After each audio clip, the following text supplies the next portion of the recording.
Hey, what's good, guys? This is Cole with JNC. Today I want to go over my first place Miraidon EX deck profile. I finished first at locals, then I finished second at locals, and then most recently I won a league challenge event at the same locals. Weeks back to back, I've been using the same list. Only one card I've swapped out, and I'm kind of regretting it now. During the league challenge, I kind of needed it, but we'll get to that in a little bit. So I guess we'll just get right to the profile. So I play 3 copies of Miraidon EX.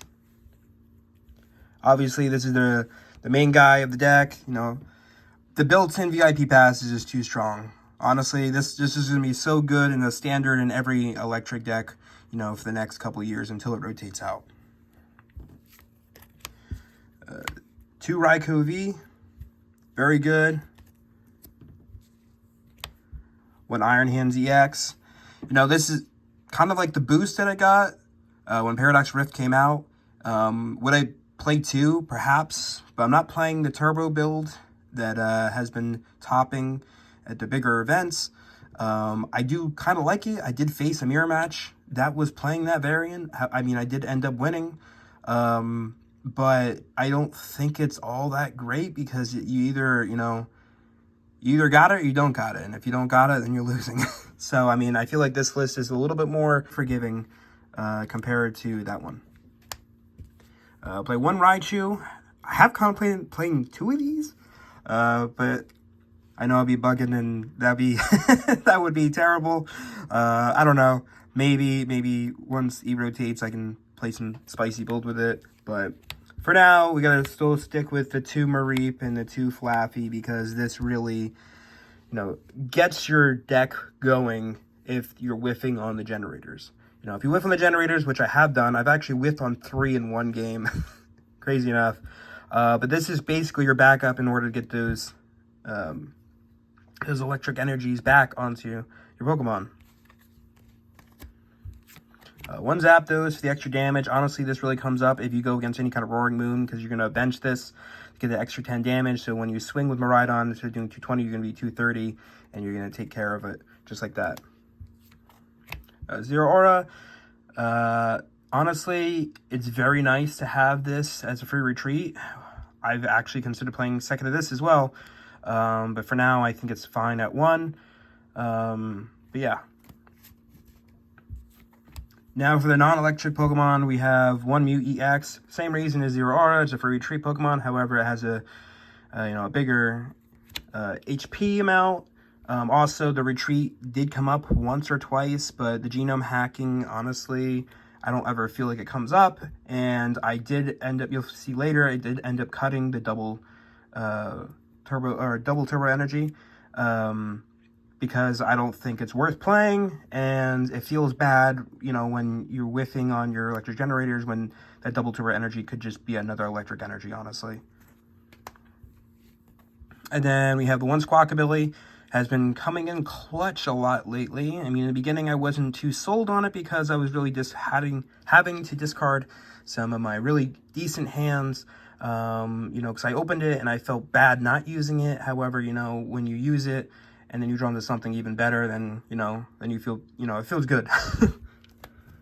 Now on to the supporters. So I got playing 3 Iono. I was playing 2, but I bumped it up to 3, and that is because I ended up cutting 1 Judge.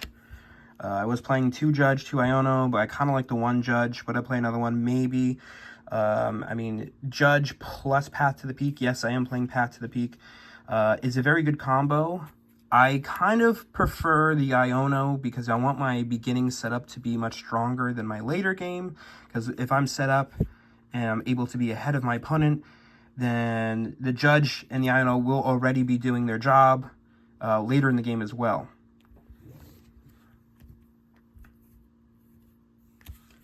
And I'm playing 3 Professors Research. I had to get 1 of each artwork. This card is coming in clutch. I was playing 2. However, there are situations where it's better to see this over Iono or Judge. So I had to bump it up. And now, I'm seeing it exactly when I want to see it. Playing 1 Arvin because this is going to help you get to your 3 tool items that you're playing. Also, searching any item is very useful, you know, especially if you want to get an electric generator. And if you search your stone, your Force Seal stone, then you're going to get a second electric generator, which is, you know, you're just going to be cooking from there on out. And lastly, I'm playing the 3 bosses orders. Got to get the 3rd full art. I'll be working on that. This card is insane. Obviously, it's one card that's very hard to play against. Play around, I should say.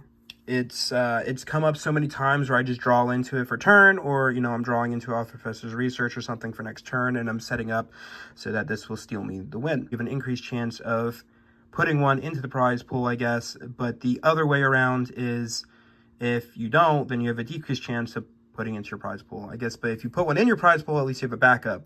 However, the thing is, I have not ran into a situation where I would want to play a second one, plus it's a dead card after you already use your V-Star ability.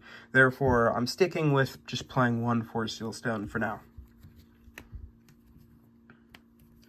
Now, for the regular items, I got 1 Nest Ball. Honestly, this came up so clutch because I'm silly and I cut my vacuum out of my list. I cut the vacuum out of my list, so I was pretty much, when I was playing the mirror match, I was actually losing to Path to the Peak. However, this Nest Ball actually saved me. Nest Ball and Ultra Ball. Crazy to get, you know, to just be able to hang into the game long enough.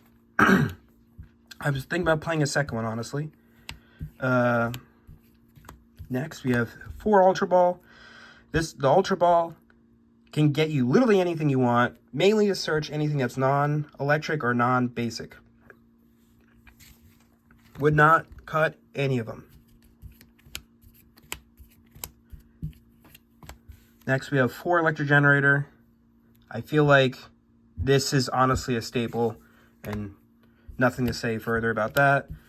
2 Escape Rope. I really wasn't sold on Escape Rope in the beginning. However, I've come to realize that, you know, I was playing Switch Cart in the beginning, and I've come to realize that, like, Escape Rope is just better because a lot of people are going to be trying to boss out, you know, if they don't have a good play, they're going to be bossing out your Flappy, and it really stinks because you can't, you know, retreat it easily. So, you know, the next best thing to do is to play Escape Rope paired with 2 Switch. It's honestly, will it make a big difference if you play Switch Cart? In my opinion, it kind of does because, like I said, the Flaffy is hard to retreat, and same thing with the Zapdos. Both of those are, you know, meant to be on the bench, and unless, you know, you have a really hard time and you're going against, like, the Mimikyu, then, I mean, then you might have a situation where you want the Zapdos up there, but most of the times you'd rather keep it on the bench. And the Switch Cart, the 30 HP healing really doesn't make a difference. I mean, you're probably, if the Pokemon that is, you know, battling you is already going to be doing so much damage that the 30 HP won't really make a difference. Unless you're getting attacked by the one that has that, that one tool, the mask, that says you can't attack if you have, like, I think it's 30 or 40 HP or under. I mean, that's, like, a different situation, but, like, it doesn't come up that often, I guess, unless you're playing against Arena. And then the last item I have is 1 Super Rod. This has come up quite a bit, you know, especially when you're discarding off your Squawk ability, Squawk and Seize ability, then, you know, you might be losing some of your Pokemon that you want to cycle back. And sometimes I even have the situation where I have to discard my hand because I have too many energies and I have not enough, like, playable cards. And in that case, you know, you can recycle some of the energies back so you're not whiffing as much on your electric generators. And then I have 3 Path to the Peak. I was playing 2, and then I put in a Beach Court, but I come to realize that 3 Path to the Peak is the right ratio. It's what I feel like is necessary. You know, if you end up going first, this is very strong, because you can set up and then just slap this down, and then you can sit on it. If you're going second, it can still be useful against Charizard, for instance, and because the whole Charizard deck is, like, you're not going to get your energies, your fire energies from your deck when you evolve, and same thing with your Pidgeot, that's just going to be searching you any card you want. Like, you can just sit on this card, and it can just floodgate them. Of course, the last card of the deck is 14 Electric Energies. I was playing 12 or 13, and then I was also playing the double Turbo Energy. However, I've come to realize that like I don't like that card in this list, so I ended up cutting it, and I don't think I would want to put it back in. I feel like 14 is good enough. I feel like 13 could work, but there are times where I'm still not hitting any Electric Energies. So I feel like if I were to cut it any lower, it would probably be not worth it, but adding any more would significantly increase the chance of me hitting it. However, at the same time, I feel like it would also increase the chance of also me opening too many in my hands, and then I'm like forced to use Squawk and Seize or something to like Iono or whatever to refresh my hand. But in general, I feel like this deck is very good. Arguably, you know, in the top 3 decks, perhaps even top 5, or I mean, first place rather. It's hard to say, but I would say this, you know, it's an easy deck to play, and I would recommend it to anyone.